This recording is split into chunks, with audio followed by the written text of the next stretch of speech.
Ndiniteka n'umunezero ntangere vyo gusubira kubana namwe banywanyi bacu mubana natwe mu makuru n'ibiganiro vya misi yose dushikiriza kuri nombonesha kuri yacu kandi yanyu Muhuza TV.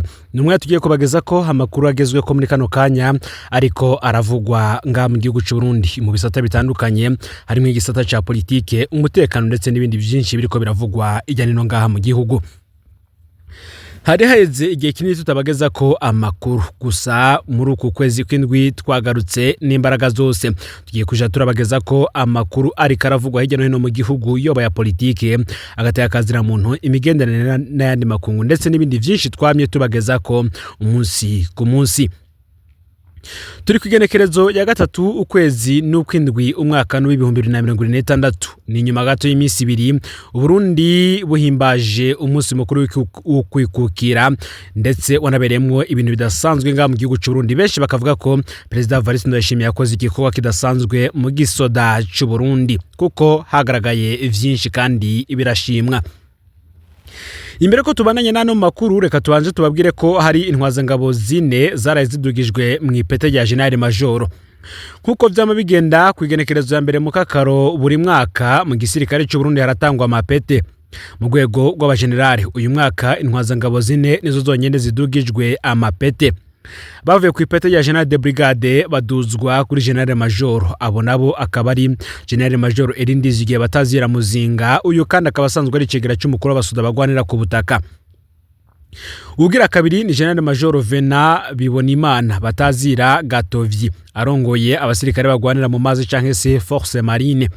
Ugira gatatu ni General Major Herimaras Ndabashinze atwara abasirikare bagwanira mu kirere. Ugira kane ni General Major Gregory Ndorarigonya umugenduzi mukuru mu bushikiranganje bwo kwivuna abansi. Babiri ba mbere nkuko tubigarutse ko ari bo General Major Erindizigiye Batazira Muzinga na General Major Vena Bibonimana Batazira Gatovyi, bose bagwanira mu kirobere ca CNDD FDD.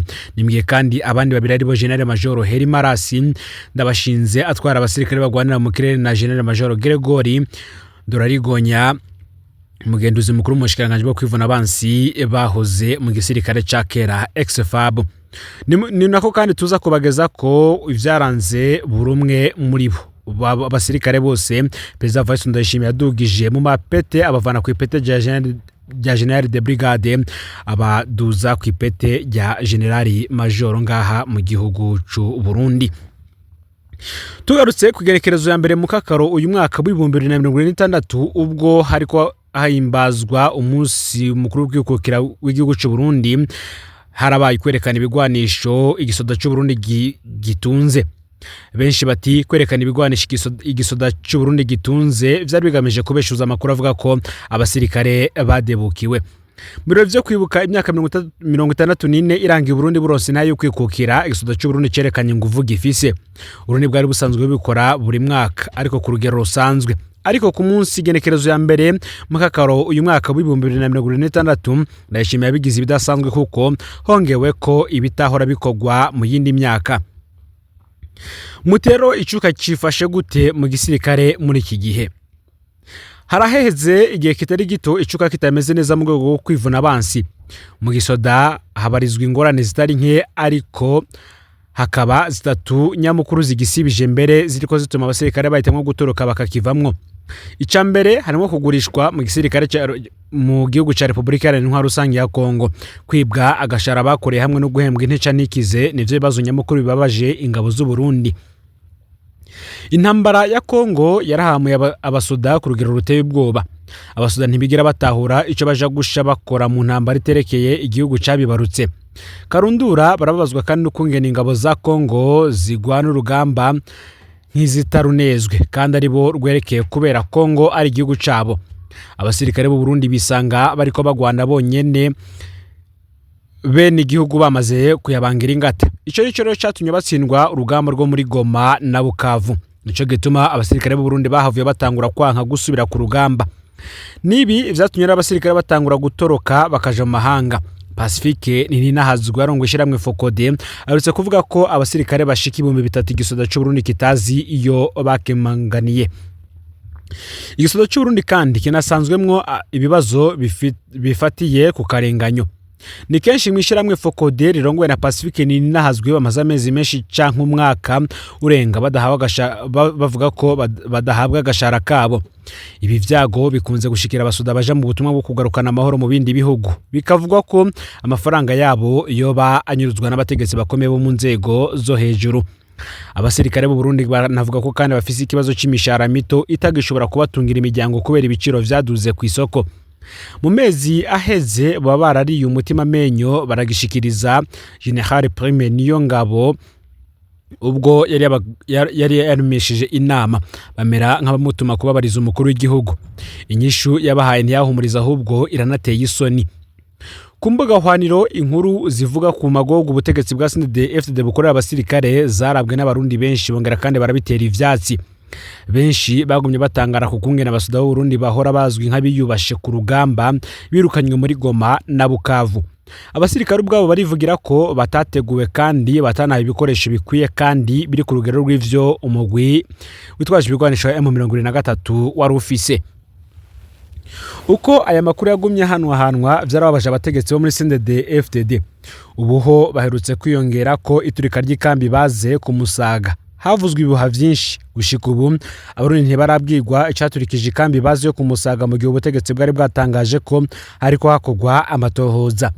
Amakenga aracari menshi ku caturikije ikambi kuko bamwe baza ko ikambi yagabwe k'igitero kivuye hanze, abandi nabo bagakeka ko ari isanganya ryateguwe n'abategetsi bo muri CNDD-FDD. Ku munsi wa mbere rero igenekerezo ya mbere mu Kakaro uyu mwaka Ndayishimiye yeretse abarundi ko igisoda ciwe kitagoyagoya. Muri defile yakozwe uyo munsi igisirikare cerekanye ku mugaragaro bimwe mu bigwanisho vy'intambara Burundi bufise. Umuvugizi w'igisirikare General Gaspard Baratuza ajenjekereye mikro asigurira abanyagihugu bitavye ibirori amazina y'ibigwanisho vyongera kandi asobanura ukungene Burundi bunafise abasirikare b'abahinga bazi kubikoresha. General Gaspard Baratuza yanagezaho akoresha imvugo zitamenyerewe mu gisoda imbere y'abantu mu kuvuga ukungene ivyo bigwanisho bimara abansi. Baratuza yakoresha amajambo akarishe yaciye ivutu abaraho na cane abana bakiri bato. Ngo bikaboneka ko uko kwerekana ku mugaragaro inguvu z'igisirikare vyari bigamije kubeshuza abavuga ko igisirikare casambaguritse. Ubu Ndayishimiye yibwira ko kuba ngo yerekanye ibigwanisha igisirikare ciwe gitunze bihagije kugira ngo vyitwe ko igisoda cy'igihugu cifashe neza. Bimwe mu bimenyesha makuru vyandika ku mbuga ngurukana bumenyi kandi nanone bifise amaradiyo yigenga ntibemera ko ngivyo bihagije kugira ngo icuka kivugwa mu gisirikare gihere. Ngivyo sivyo bigarukanira murara abasoda batakaje. Ibintu bitatu ngo vyoshobora kurema imbaraga nshasha mu basirikare b'u Burundi irya defile yakozwe ntirimwo. Ngo nyamba Ndayishimiye afise ishaka ryo gusubiza iteka igisoda cy'u Burundi na Nyaragasi abatahukana bakure muri Kongo kuko bariyo kubera igitsure gusa ngo ubundi bwo ntibanezerewe. Ngo kandi acayemba abasirikare bose afitiye ibirarane bakoreye maze ace yiga maguru masha ingene agashara ko umusirikare ko kwisununura kugira ngo gashobore kubatungira imiryango. Kwerekana ibigwanisha igisirikare gitunze demonstration de force ngo ntibisigura ko igisoda kiba gihagaze neza. Igipimo kimwe simusiga cerekana ko igisoda gihagaze neza ni cizero umusirikare wenye n'ubwiwe yifitiye, no kuvuga morale. Umusirikare afise morale ntatsindwa ku rugamba, nico gituma igisirikare naho cogira ibigwanisho karuhariwe ntikibuza ko umwansi agitsinda mbere wewe atandi ibigwanisho bihanitse yifitiye ahubwo yifitiye morale. Umusirikare afise morale abona gutsindwa nk'ukwisuzuguza, agwana zineza icagwanira agatemwe no kwigura amahoro. Umusirikare nawe yataye morale agwana ababaye yijijanya imitima nta nyungu nimwe abona mu rugamba. Umusirikare adafise morale abona gutsindwa nk'ibisanzwe kuko ababona ko ataco atakaje. Ngo burya Goma na Bukavu umunsi zifatwa abasirikare b'abarundi ntivyabaraje itiro kuko bijya bisagaraniye ivya Kongo si ivy'i Burundi. Ubutegetsi bwa Mobutu bwari bufise ibigwanisha ariko nticabuje ko inyeshamba zibutembagaza kubera zagwana n'igisirikare cataye morale. Igisirikare ca Habyarimana na Idi Amin Dada navyo vyari vyarataye morale, aho ni mu ginyeshamba zagwanya Idi Amin Dada na Habyarimana zari zifitiye icizere kuko zari zizi inyungu y'urugamba. mu bimenyeshamakuru vyinshi vyandika ngo ntibashobora kubaka kunebagura ibigwanisha igihugu cy'u Burundi gitunze uko biri kose. Nta na rimwe bazigira bacisha ku mbuga zabo amakuru yimbitse avuga ku bigwanisha Burundi butunze. Ntibazigira kandi bavuga ko Burundi butunze ibigwanisha vyatagiye mu isi canke bigezweho mu isi. Ngico bikoze mu gihugu cyo bakiri mu ntambara, hari amakuru bitokunda ko yirengagizwa gushikiriza mu gihe hoba yoba yatohojwe neza. Warazi neza ko kandi ndashimerekanye ibigwanisha tunze kugira ngo areme mu mitwe y'abarundi ko nahi kambi nkuru iheruka gusha igisuda ciwe kitagoyagoya. Turazi kandi ko anashaka gufuta mu mitwe y'abarundi amakuru bafise k'abasirikare bataye morale. Ndashimiye wenyene ngarazi ko demonstration de force atacihindura mu kukababaro abasuda basanganywe ngo n'abatahukanye bave muri Kongo. Arihe abo aharaniye yongere kandi abagenera agashara gahuye n'ibiciro vy'iki gihe nka kurya nawe atiyibagira mu kwiyongera amafaranga yo gusumisha ku kirimba. Nimugihe kandi tukiraho ngaho cyane cyane ku vyabaye kugenekerezo ya mbere mu kakaro uyu mwaka w'2026 ngo ndashimiye nawe nyene ico gihe yemanze ko Burundi butarashika ukwikukiranya kuri. Mu birori vyo kwingina intayo y'ukwikukira hari imvugo ndayishimiye ngo atokoreshe mu ijambo ku buryo benshi batangaye. Umukuru w'igihugu ngo arafise imvugo zindenza rugero ahari ariko ngejo ntiyubahutse kuzikoresha ico gihe. Izo mvugo ngo nizihe yoba yarazisezereye canke yabaye ngo bwira bike. Mu mezi aheze neza na neza muri ndamukizana Rusama umwaka w'2025 ndashimira akoresheje ingufu nyinshi cyane kugira ngo afute mu mitwe y'abarundi amakuru bafise ku butunzi bw'u Burundi bwifashe nabi. Aha murantunge ni muri uyu mwaka yarazungurutse mu binyamakuru bitanu bikorera ku mbuga hwaniro, aho hose akagenda arakwiragiza ko umunwa wose ufise ivyo ufungura kandi k'imifuka yose ifise amafaranga. Umukuru w'igihugu yaroboko kemeza ko ubushomeri bwarangiye k'abarundi bamerewe neza. Muri izo biganiro ni kenshi cyane yifatiye muganga abantu bize hamwe n'abakozi ba leta baba mu gisagara ca Bujumbura. Aba yavuze ko bamugora cyane kandi ari ntashima.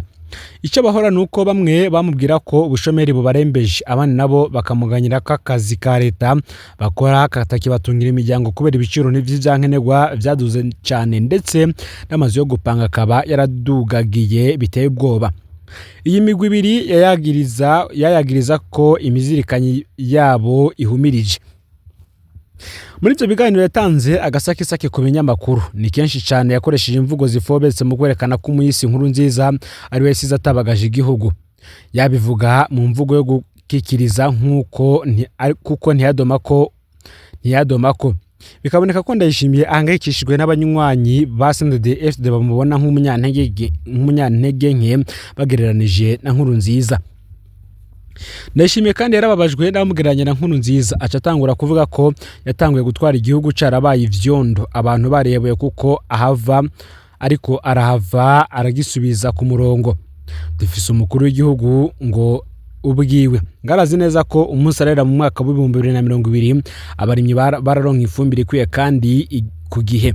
Ibitoro vyarinywa nawe, ibiciro ku masoko vyari bisanzwe, nta baganga abigisha n'abasirikare batakazi ku rugero bigeze ko nyuma y'imyaka 6 aramuswa igihugu. Ibi binyoma vyose ngo ndashimiye yabikwiragiza agasakiza kimuri ndamukizana Rusama kugira ibirori vyo kungina imyaka 6 azoba amaze ku butegetsi vyo muri ruheshi igenekerezo 18 bizogere abarundi yarabateguye neza mu mutwe. Ndashimiye ngo yashaka ko ijambo ryo kwihaya ivyo yaranguye mu myaka 6 muri ruheshi rizoshikire mu matwi y'abamubonamwe ubutwari budasanzwe. Hari benshi bakoze inkuru nyinshi zerekana ko umukuru w'igihugu yari karabesha. Ibiganiro vyose yakoze ngo vyabaye imfa gusa kuko yasanze abarundi bazi koko ari we ariko aratoba igihugu. Ibisizwe tubivuze nimenyesha makuru vyandika ku mbuga ngurukana bumenyi ivyabitangaje. Urwaruka rwaramuteza amatwi ariko rukerekana ko rudashigikiye ubwo ayo majambo yashikirije. Urwaruka ntirutaho urukunge n'umukuru w'igihugu yubaka kuvuga ivyiza mu butunzi bw'igihugu budahari. Baraniyamirije kandi ingendo yiwe yo gutangaza ko muri CNDD-FDD bamugomwe ngo yongere ikindi kiringo kigira kabiri kubera ubutwari bwamuranze mu myaka 6. Aya majambo yarababajwe kandi n'abanywanyi ba CNDD-FDD kandi n'abarundi muri rusange kuko bizwi ko mu mugambwe no mu gihugu cyose ndashimiye afise amanota ateye isoni muri iyi myaka 6. Ngiye abari vyo bigirira abanywanyi ba CNDD-FDD ntiboshize imbere umuntu nka Ndayishimiye. ejo mu majambo yashikirije mu kwibuka imyaka 64 irumanye Burundi bwikukiye, umukuru w'igihugu yari yumanganije arareka gushikuza ko ibintu vyifashe neza. Ngo Abarundi baranatangaye kuko Ndayishimiye yaremanze ko Burundi butarashikira intayo kwikukira nyakuri. Umukuru w'igihugu nawe nyene yahambije aremeza ko igihugu kiri mu bukoroni bushasha. Ariko naho yemera ivyo benshi bemera, we akavuga ko ataruhara afise mu kujaganya intayo kwikukira. Ndayishimiye yavyegetse ku migwi ine avuga ko imurega ku mukoroni, aho harimwo Eklezia Gatolika, akaza nk'umugambwe Uprona, Frodebu hamwe n'abanywanyi ba SNDD FDD. Aba bose abagiriza ko bakorana n'umukoroni w'umuzungu mu kugwanya ubutegetsi bwiwe. Mu yandi majambo bigasigura ko Ndayishimiye yisanga nk'umukoroni mushasha ahanganye n'abamukoroni wa kera. Kuba igihugu kiri mu bihano mvamakungu, hanyuma Eklezia ikabinegura ibi bikogwa n'intwaro ya Ndayishimiye, umukuru w'igihugu abona ko abatamushigikiye baba bashigikiye abazungu. Bikaboneka ko abakebura Ndayishimiye bafise akazi katoroshe kuko bacika abansi rutura. Ngo Ndayishimiye kandi yaraye nawe yemeje ko Burundi bwikukiye mu majambo Abarundi ntibosya bwose, ngo umukuru w'igihugu asigaye atawura ibibazo igihugu gifise. Haba namba nari ryaciye avyegeka kubamukebura.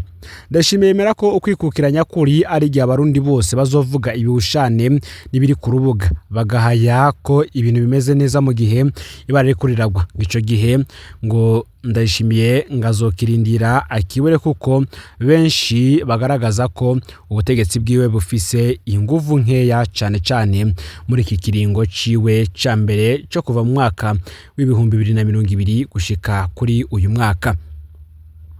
Nimugiye kandi mu yandi makuru ku munsi w'igenekerezo ya mbere mu kakaro uyu mwaka w'ibihumbi 2027 Burundi bwarahimbaje umunsi mukuru wo kwikukira.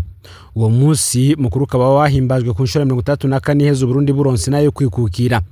Ibirori na defile bikaba vyakozwe kuri Stade Intwari mu gisagara ca Bujumbura ku rwego rw'igihugu. Bikaba kandi ivyo vyitabiriye vyongerwa biterwa iteka n'abayobozi bagiye batandukanye muri leta y'u Burundi hamwe n'abanyamahanga basanzwe bafise ibisata n'amareta baserukira hano mu Burundi.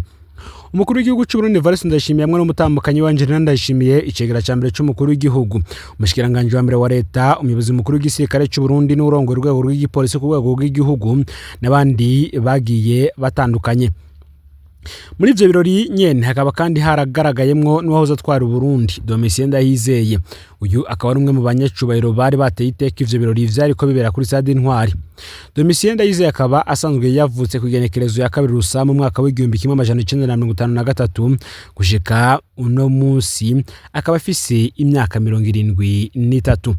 Ngo rero amakuru twabateguriye muri uno mwanya ufite subscribe canke sabone butarafyenda ko kugira ngo tushucikanwa nadushikiriza usangize ano makuru bagenza aho bari kugira ngo nabo baje barashikirwa n'abiriko biravugwa bigezwe ko ngaha mu gihugu cy'u Burundi cyo bakuba biriko biravugwa mu gata y'akazi na muntu mu migenderanire n'andi makungu ndetse n'ibindi byinshi biriko biravugwa mu bisata bitandukanye. Ni Mpuza TV Imana bahezagire amakuru yacu yo arabandanya.